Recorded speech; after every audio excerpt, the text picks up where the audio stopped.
Right now, the Russians have fallen into despair. Putin is writing farewell letters to several Russian regions at once. The Ukrainian armed forces have stormed in and turned the tide. Putin's fleet of planes is empty. The dictator has really gotten himself into trouble. There's literally just one step left until the empire collapses. Ukrainian drones and ballistic missiles have gotten to work. The first details about our triumph are in the report, coming up next. Key Russian military and energy facilities are under attack. In just one strike, the Russians lost an aircraft repair plant, a drone manufacturing facility, an oil terminal, a refinery, an S-400 air defense system, and, as the cherry on top, the experimental A-60 laser aircraft, which Russia will no longer be able to reproduce.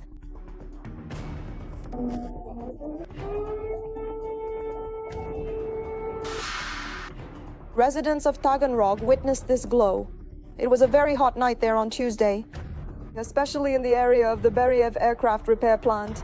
The enterprise specializes in the development, serial production, modernization, and repair of amphibious aircraft and special-purpose aviation complexes. In particular, it works on long-range airborne early warning and control aircraft, such as the A-50. The aircraft plant also carries out major overhauls of Russian aviation aircraft and upgrades of the Tu-95 MSM strategic missile-carrying bombers. Next to the enterprise is the main testing base of this plant, the Taganrog Southern Military Airfield. Rare units are stored here of Russian aviation equipment.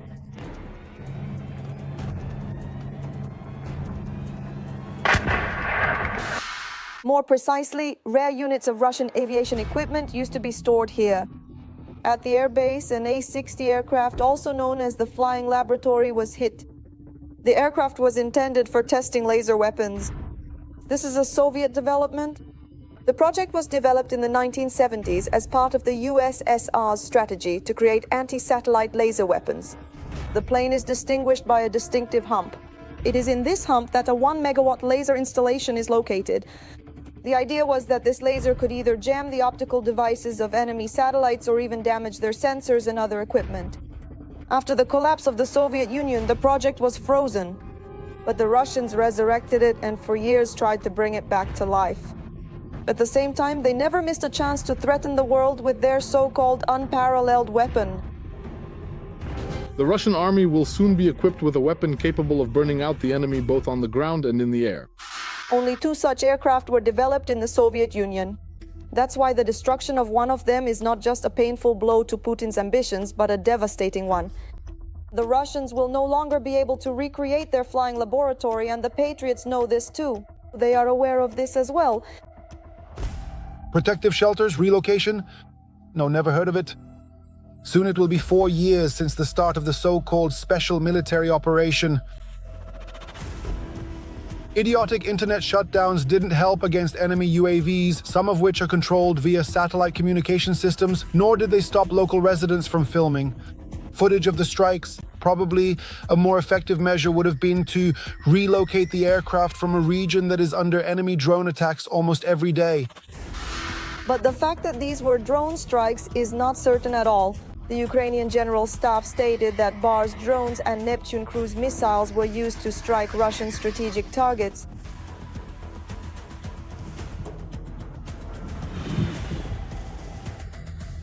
It hit the house.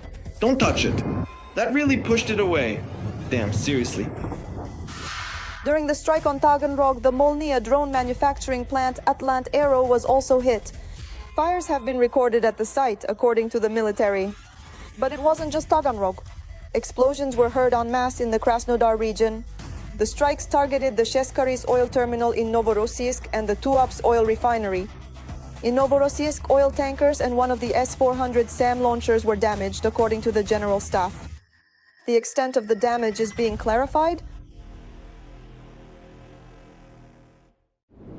Urgent new details about the implementation of peace. Russian points have been crossed out from the plan. Ukraine showed its teeth and pushed through its own terms. Trump is torn between 2 fires, and the decision to end the war is hanging by a thread. The world is holding its breath while Putin is rubbing his hands together. Kyiv has decided not to budge an inch. Will Will the US fully stand behind Ukraine and push it forward? We'll find out in just a moment. No restrictions for the armed forces of Ukraine, no ban on joining NATO, and much more. The so-called Trump plan in its original form no longer exists. According to the Financial Times, it has been cut by almost a third. However, the details have not yet been disclosed. As of now, after Geneva, there are no longer 28 points. And a lot of the right things have been taken into account in this framework. There is still a lot for all of us to work on together. It's very difficult to create the final document, and everything must be done properly. And we appreciate that most of the world is ready to help us. And the American side is taking a constructive approach. Sources familiar with the course of the negotiations report that the parties have agreed to continue discussing only issues related to bilateral relations between Ukraine and the United States. Certain topics should be considered in other formats, since the initial draft of the document included nuances that do not depend on Ukraine at all. Now, by presenting a united front, Europe and Ukraine have decided to discuss their respective issues with the United States separately. At the same time, they are taking each other's interests into account. This partnership not only allows us to work and act together, but it also truly shows that our shared interests actually create a very strong foundation for joint action. At the same time, to prevent any leaks after the meeting, no copies of the new peace agreement were handed out, reported Ukraine's first Deputy Foreign Minister Serhiy Kyslytsha. Copies of the document agreed upon in Geneva were collected from everyone except the heads of the delegations. However, some details still managed to leak to the press as rumors. For example, there was a clear refusal to reduce the number of the armed forces under Moscow's dictate. Our European partners made it very clear that Ukraine's sovereignty is not up for discussion at all, and any restrictions on the army. Nor do they possess the legitimate right or authority to discuss or question Ukraine's sovereign ability to join this or that international union. And from this perspective, it is clear and evident that demands such as amending Ukraine's constitution to explicitly prohibit joining NATO will ultimately be dropped. And it seems to me that these are the main important points. Another extremely important point for Ukraine was the discussion of security guarantees. According to analysts, the representatives from Washington managed to convey that such commitments from the Russian Federation mean absolutely nothing. Therefore, the only real guarantees can be agreements with the US and Europe, as well as the unhindered development of the defense industry within Ukraine itself. And here, for the first time, it was stated that these are guarantees, not only for Ukraine, but for the entire continent. It is important that in Europe, they are talking about guaranteeing peace through strength. In other words, European countries are now officially and openly saying that we must be prepared to fight against Russia, including on Ukrainian territory, if after signing a peace agreement, Russia violates the agreements. This moment, it seems to me, actually marks a tectonic shift, because previously such things were never discussed at all. At the same time, the White House believes that the negotiations on ending the war in Ukraine have been productive. However, there are still some differences, said White House Press Secretary Karine Jean-Pierre following the meeting. She also said in an interview with Fox News that the supply of weapons to Ukraine has its limits and cannot be endless, seemingly hinting at what might happen with US aid if Kyiv pushes its position too aggressively. However, even when it comes to weapons, things are not so clear-cut. It is Europe that is buying American weapons for Ukraine. They are actually buying these weapons themselves. And from this particular point of view, Trump's repeated threats not to supply weapons and military equipment to Ukraine would actually mean breaking existing agreements, not only with Ukraine, but also with European countries and partners in Europe. And losing billion-dollar contracts and having to pay penalties for breaking them is clearly not what Donald Trump is counting on. Meanwhile, the American delegation is already in Abu Dhabi, where meetings with the Russian side will take place over several days. Russia will be presented with a peace plan that was agreed upon on Sunday between the US and Ukraine. According to experts, considering that earlier Moscow statements sounded like, "We haven't seen anything and need to look into the matter," this time the Kremlin also doesn't seem particularly inclined toward constructive dialogue. But this gives the Russian Federation an opportunity to build a system in which they won't even, so to speak, get involved or consider this plan. In doing so, they are trying to keep the initiative on their side and avoid getting drawn into this negotiation process. because getting involved would mean playing by someone else's rules, by the rules of Kyiv, Europe, and Washington. Once again, Moscow does not want to be in a position where it is predictable. And when it is perceived, first and foremost by the United States, as the main barrier to achieving peace. However, as analysts say, no one really expects that Putin will agree to terms acceptable to Europe without pressure, and this pressure must primarily come from Washington. Therefore, the main task is to convince the United States that the peace plan should be exactly this way. Judging by the fact that the negotiations did not drag on for too long and ended with a friendly dinner, these are clear signals and signs that everything went more than positively, better than well. And we know it's quite a complicated character. Steve Witkoff is a man who is both extremely wealthy and extremely capricious in equal measure. He would never have agreed, even just for the sake of politeness, he simply wouldn't have agreed to stay and spend time if he didn't feel that the results of the negotiation satisfied him. Meanwhile, to ensure that Trump himself would not deviate from the peace settlement course agreed upon at the meeting, the closest friends of the American leader in European politics, Finnish President Alexander Stubb and Italian Prime Minister Giorgia Meloni, flew to Washington. They have already demonstrated more than once that they know how to find an approach to Donald Trump. Every voice matters. Join our community, support independent journalism and help us bring you the truth from Ukraine. Become a member of Ukraine Today. Join us now. Sensational news.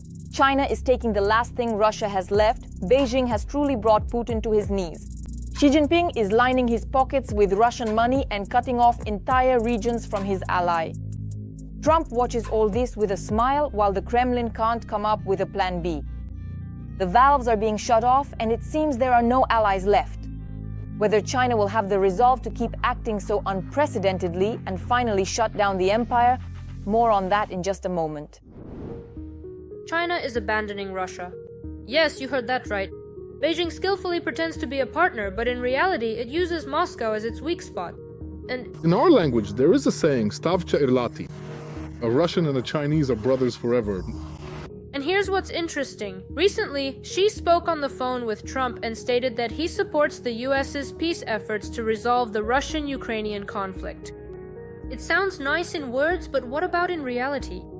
I think that the US-China has sent a political signal that it is closely watching what is happening along the track of peaceful settlement and is monitoring the tools of peaceful regulation of the Russian-Ukrainian war. The main thesis or the central argument of this particular signal should be the following. Russia absolutely must not win this war under any circumstances, and Ukraine accordingly must not lose. This is a crucial point to emphasize. And one more thing. The leaders of the countries have agreed on visits. Trump is already planning to go to China in April. Will Trump be able to reach the desired agreement with China? Specifically, a trade agreement, for example, during a potential meeting in Beijing in April? That's a big question. As far as I'm concerned, there's nothing deeper here, especially regarding the issue of ending the Russian-Ukrainian war at this time in April 2026, in the context of a meeting between Trump and Xi Jinping in Beijing. But what exactly is China doing wrong in relation to Russia? It would seem that everything is fine. But it's all because China is making a lot of money off Russia. The prices of export goods supplied to the country have increased on average. An increase by 87% means that the original value has grown by a substantial amount. For instance, if you started with 100 units, an 87% increase would result in a total of 187 units. This kind of change is considered significant, as it shows a notable improvement or growth compared to the previous measurement. It's inexpensive for China to buy, and then it's very profitable to sell goods to the Russian Federation at a much higher price. Russia has no other way out for the most part. But it's not just about goods. China is gradually entering Russian regions, gaining access to territories and resources. You know, there are already examples in the Far East where small villages are becoming predominantly Chinese, and now they even participate in municipal elections there. And Russia, in turn, is becoming more and more dependent on China. And does Putin find such a relationship acceptable? Again, of course not. Of course he doesn't find it acceptable.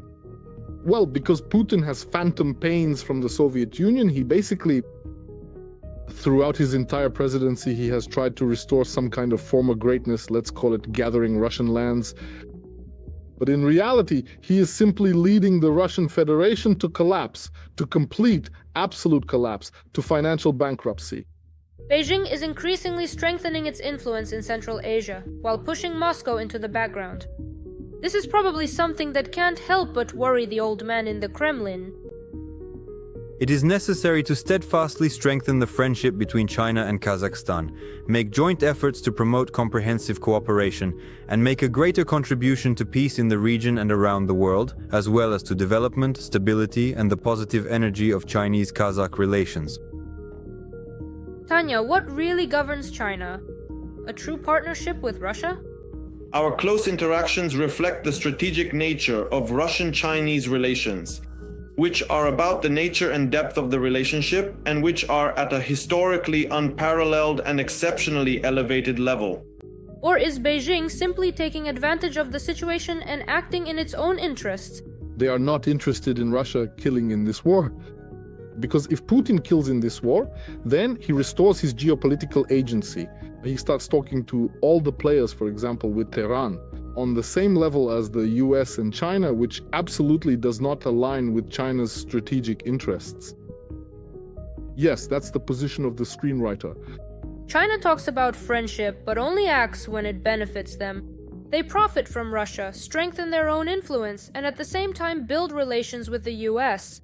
And Moscow is becoming increasingly dependent on Beijing's decisions.